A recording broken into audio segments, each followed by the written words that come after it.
Okay, all right, thank you, Aileen. Okay. Some verses from Matthew 16:13 through to 20. When Jesus came to the region of Caesarea Philippi, he asked his disciples, "Who do the children say the Son of Man is?" They replied, "Some say John the Baptist, others say Elijah, and still others Jeremiah or one of the prophets."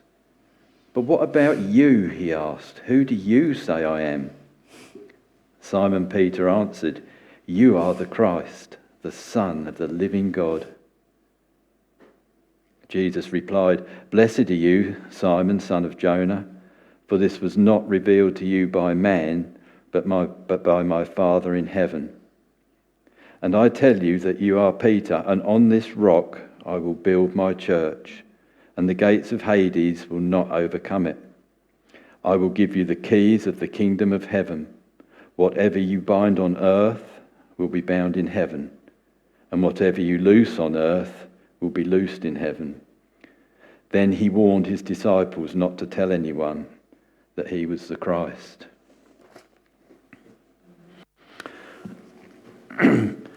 Last Sunday night, I went to a small chapel on Mersey known as the Old City Hall, and we listened to a DVD, and the DVD came from Spring Harvest earlier this year, and this particular section was led by Malcolm Duncan. Some of you may be familiar with him. He's an Irish lad, very strong in the faith, and he preached on this passage. But one of the things that he majored on was that our foundation is the revelation of Christ. We receive it from God, Christ as a gift from God, and we're called to be faithful to it. So that is our message this morning. We are called to be faithful to Jesus. I'm going to ask Chris to bring our reading to us today in just a minute. I'm going to read from Colossians chapter 1. If anyone wants to follow it, it's on page 1182. 1182. It's Colossians chapter 1. The supremacy of the Son of God. Verse 15.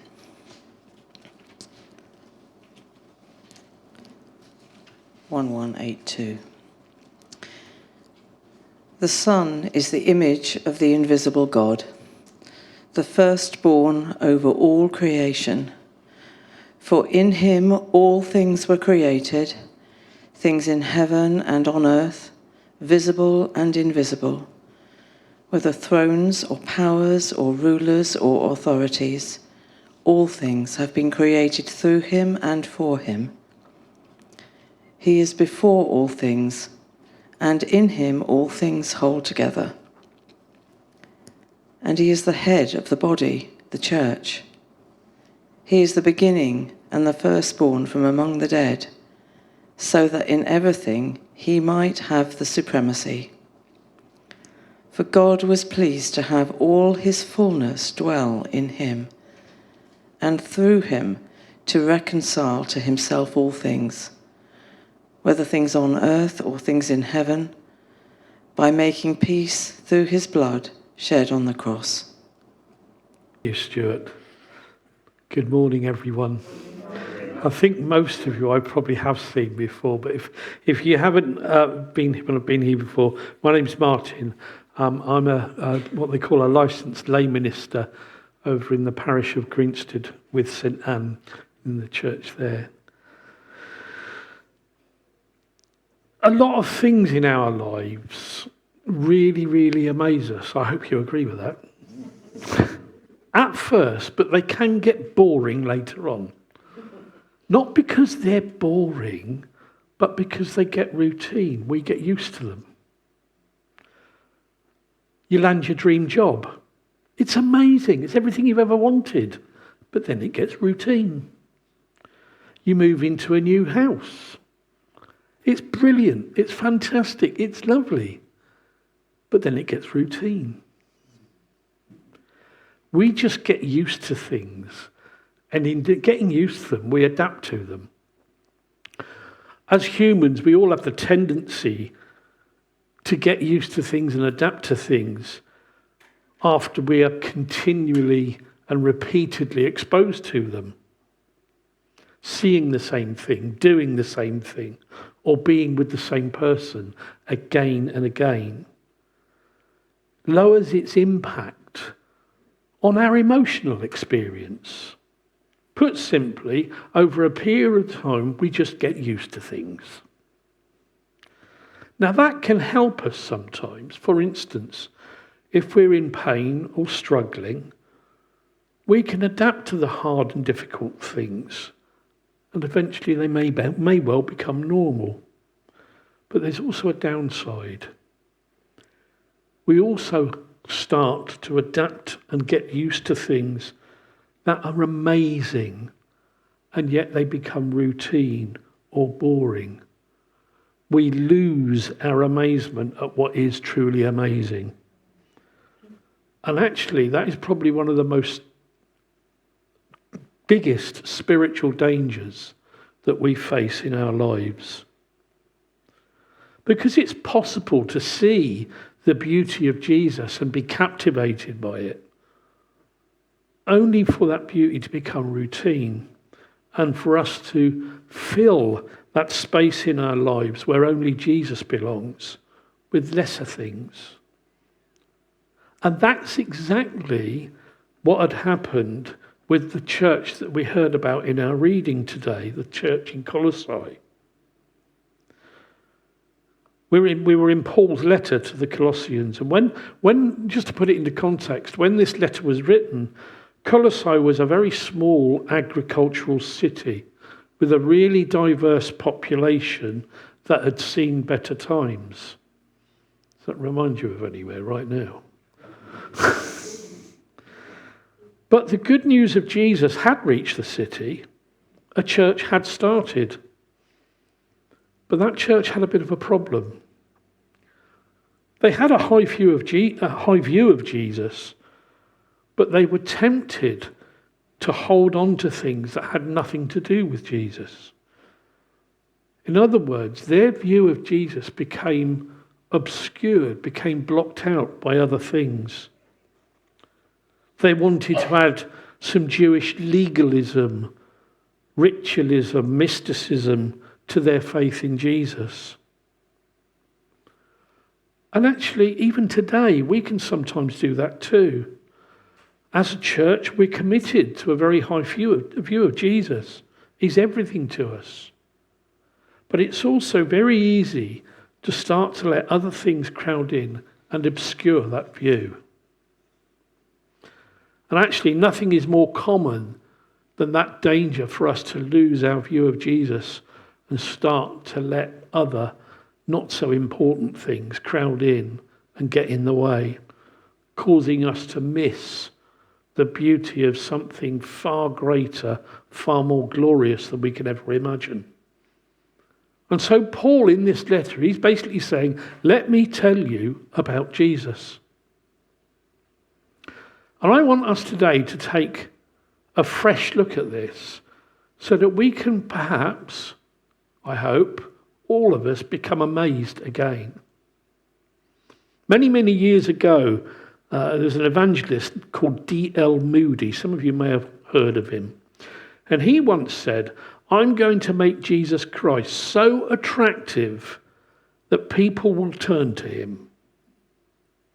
He knew that giving people an accurate view of Jesus would accomplish far more than anything else he could do. So who is Jesus? That's a big question. Paul is saying in this letter, we need to take a fresh look at who Jesus is, because seeing him for who he is changes everything. And I actually like Paul's approach here. He doesn't begin with the false teachers and the dangers they face. And actually, there's nothing wrong with that approach, and no one could have blamed him for starting to point out everything that was wrong with them. But, and Paul does do that, by the way, in other letters. But in this case, it seems to me that Paul has decided that the main issue is they have forgotten how glorious Jesus is. Their main need, Paul thinks, is to take a long, good, hard look at who Jesus is, because once they do that, they will be able to solve a whole bunch of other problems that they're having. So let's dive into our reading. So lovely read by Chris. Thank you, Chris.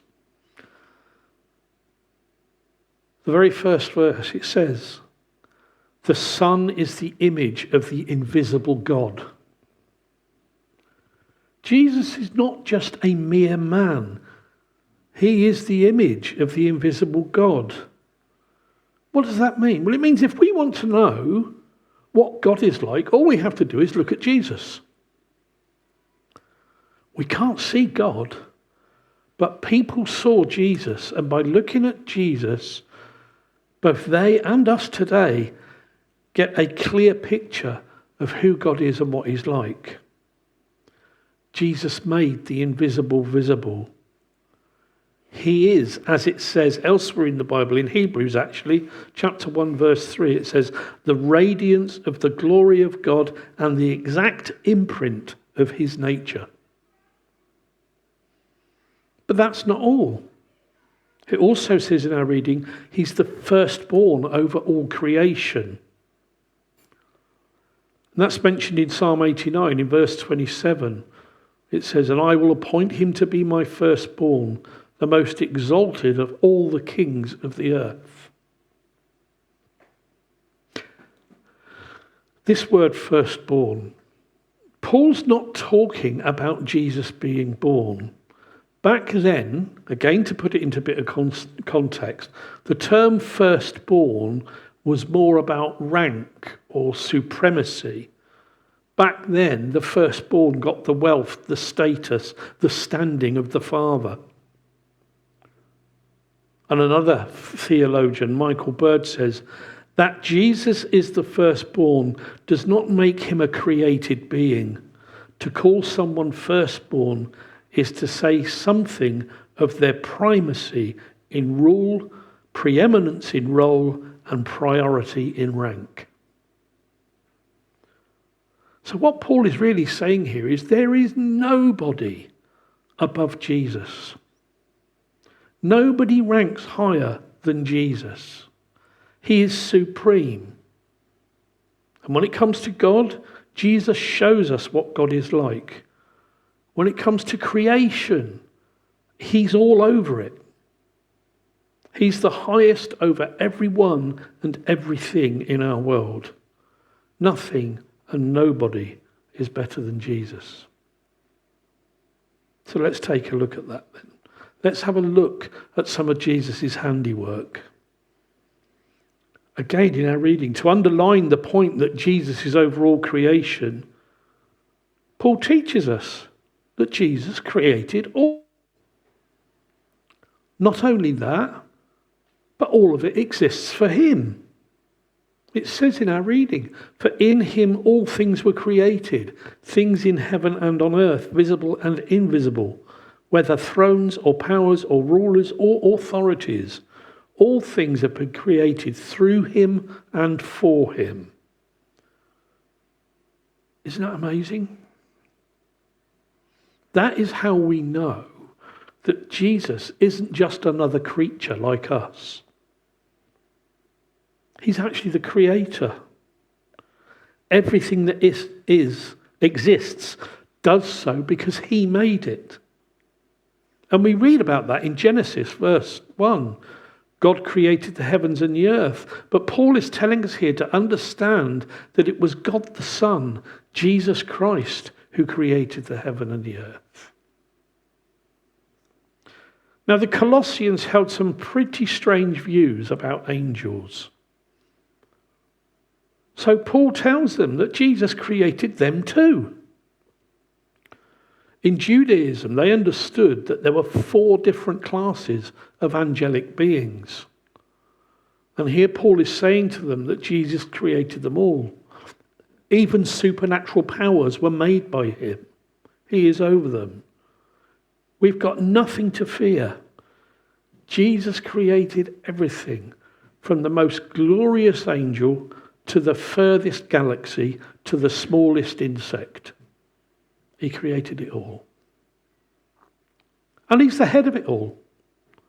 All of it exists for his glory.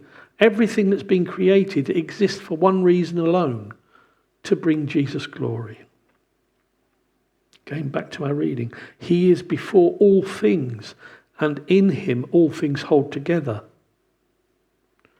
I think out of everything in our reading today, this part amazes me the most. I don't know about you. Not only did Jesus create everything, but he sustains everything by his powerful word. Again, looking back at Hebrews, it says every atom, every cell, every object, the entire universe holds together because Jesus is holding it all together on an ongoing basis. If Jesus stopped for a moment, everything, including you and I, would cease to exist. Jesus is supreme. He's the creator, the sustainer of everything. But there's one more thing I want us to look at, and that's Jesus' salvation. Again, back to our reading. He is the head of the body, the church. He is the beginning and the firstborn from among the dead, so that in everything he might have the supremacy. For God was pleased to have all his fullness dwell in him, and through him to reconcile to himself all things, whether things on earth or things in heaven, by making peace through his blood shed on the cross. Not only is Jesus supreme, not only is he the creator and sustainer, but he's also the head of the church. When he became human, he didn't lay down or put aside anything in his nature that made him God. Every part of that nature was present in his humanity. As a human, he was still fully God. And he dealt with our sin problem by dying for our sins. Not only that, but he then rose out of the grave to defeat death. He solved 2 of our biggest problems, sin and death, so that anyone who trusts in him no longer has to be afraid. And not only this, but he's reconciling everything to himself. He's fixing the entire universe. What does it mean then when it says he's reconciling everything to himself? It means that everything and everyone will ultimately be submitted to Jesus, either by bowing the knee before him voluntarily or by being brought into submission involuntarily. We either bow before him because we see his greatness and we trust him, or we will one day bow before him because he's disarmed and defeated us. Take a look at Jesus. He's glorious. He's over everything. He created and sustains everything. He fixes everything. Everything exists for him. His glory solves our greatest needs. And our greatest need today is to see Jesus in all of that glory. So how should we respond to that? Again, in our reading today, it says, once you were alienated from God and were enemies in your minds because of your evil behavior. But now he has reconciled you by Christ's physical body through death to present you holy in his sight, without blemish and free from accusation. If you continue in your faith, established and firm, and do not move from the hope held out in the gospel, This is the gospel that you heard and that has been proclaimed to every creature under heaven, and of which I, Paul, have become a servant. Did you catch that? First of all, we need to make sure that this is true of us, that we have switched from being alienated and hostile, that we've switched from doing evil deeds to be reconciled to God. When we see Jesus in all of his glory, it only makes sense to trust him, to give our lives to him. And we must do that today. He invites us. He will welcome us. But there's more. We're asked to continue in our faith, to be stable and steadfast. Don't deviate from the gospel. Don't get sidetracked by anything else. We don't need anything other than Jesus, because there's no one and nothing better than he is. Our greatest need today is to renew our vision of Jesus. And I hope and pray that we never ever just get used to him. That we never settle for anything less, because he is all we need. To finish off, I'd like to invite us all just to spend a little time in prayer. And if you feel that you're able to, don't feel any pressure, please speak out your prayers. And what I'd like to think about here is this. We may feel the need for confession, for having our eyes opened in order to give Christ his rightful place again in our own lives or as church. Let's confess where we've made him less than other things. Let's confess his majesty and his beauty. Let's promise that we will all turn to Christ in our everyday lives and make him the priority. Amen.